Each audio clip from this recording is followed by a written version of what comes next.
Social media में खबर आ रही है कि बाबा साहब डॉक्टर भीमराव अंबेडकर के पोते श्री प्रकाश अंबेडकर पर मऊ में बीजेपी कार्यकर्ताओं ने हमला करने का प्रयास किया है।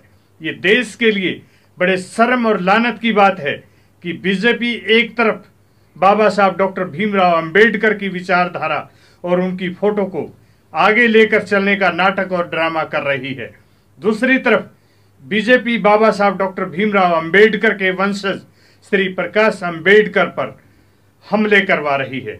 हमले का कारण बताया जा रहा है कि बाबा साहब डॉक्टर भीमराव अंबेडकर के पोते बीजेपी पर आरोप लगा रहे हैं कि बीजेपी भारत के संविधान को नष्ट करना चाहती है।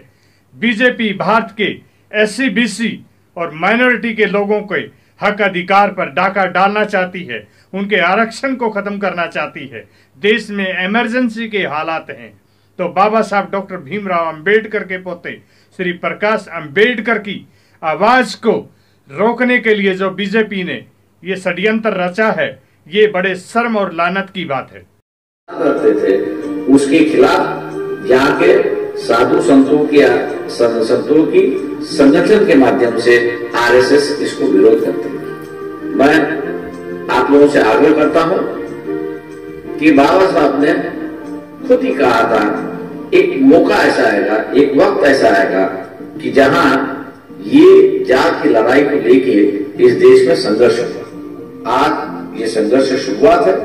आरएसएस और उनकी जो मंडली है वो संविधान बदलना चाहती है और हमारे जैसे जो लोग हैं वो इस संविधान को बचाना चाहते हैं, क्योंकि जब तक ये संविधान बचेगा तब तक दलितों का, अक़लियतों का, पिछड़ों का जो अधिकार है वो अधिकार बरकरार रहेगा। इसलिए मैं आप लोगों से आग्रह करता हूं।